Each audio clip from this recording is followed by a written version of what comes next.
আমার ছেলে যদি কোনো বক্তব্যে বলে থাকে যে আল্লাহ সত্তাগতভাবে কোনো স্থানে অথবা আরশে আছে, যে কামরুল ইসলাম যদি তার ভ্রান্ত মতবাদ থেকে ফিরে না আসে, তাহলে আপনারা তার অনুসরণ করবেন না, সে পথভ্রষ্ট।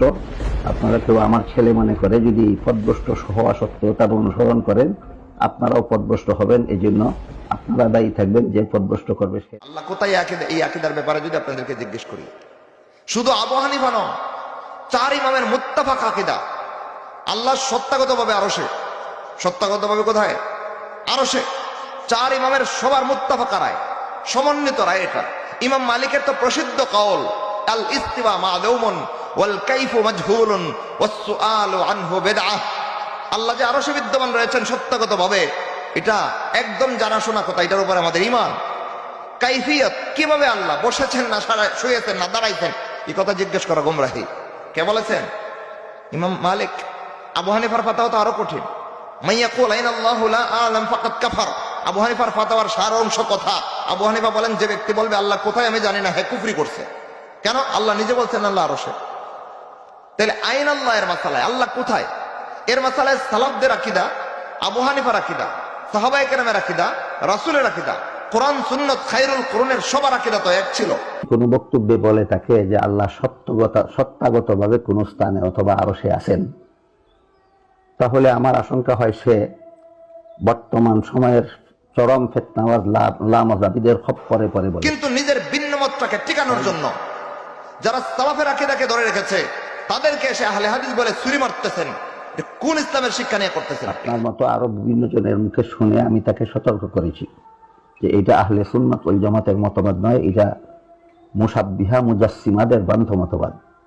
কাজেই তুমি যদি না বুঝে এই বক্তব্য দিয়ে থাকো, তাহলে এই বক্তব্য প্রত্যাহার করে তওবা করে আহলে সুন্নাত ওয়াল জামাতের মতবাদে ফিরে আসো। আপনাদেরকে অনুরোধ করে বলবো, তাকে এই কথা বলুন যে তোমার এই বক্তব্য আহলে সুন্নাত ওয়াল জামাতের পক্ষে নয়, এটা মুজাসসিমাদের মুশাব্বিহাদের ভ্রান্ত মতবাদের পক্ষে। কাজেই তুমি তোমার এই মতবাদ প্রত্যাহার করো, এই বক্তব্য প্রত্যাহার করো এবং আহলে সুন্নাত ওয়াল জামাতের সঠিক মতে ফিরে আসো।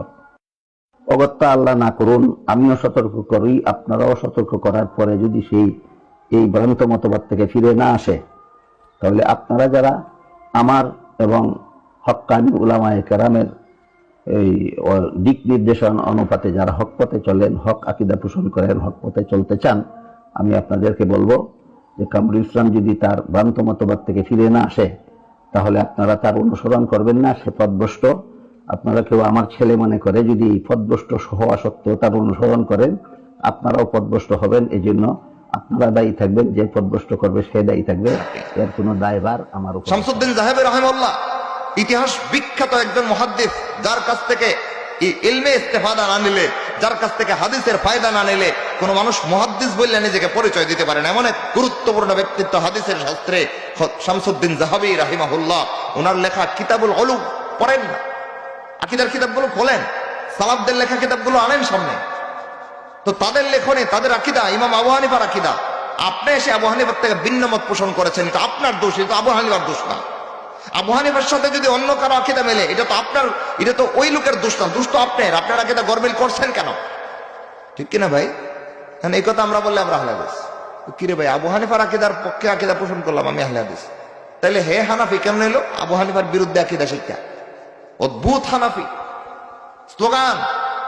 যেরকম ভাবে আমাদের সমাজে এমন বেদাল্লা একদল সুন্নাত পালনকারী আছে, সব সময় আহলে সুন্নাত ওয়াল জামাত শিরোনাম ব্যবহার করে দলের প্রত্যেকটা কার্যক্রমে বেদাতের প্রচলন করে, এইরকম বেদাল্লা একদল হানাফি বের হয়েছে, নামে হানাফি, কাজে কর্মে আবু হানিফার কিচ্ছু নাই।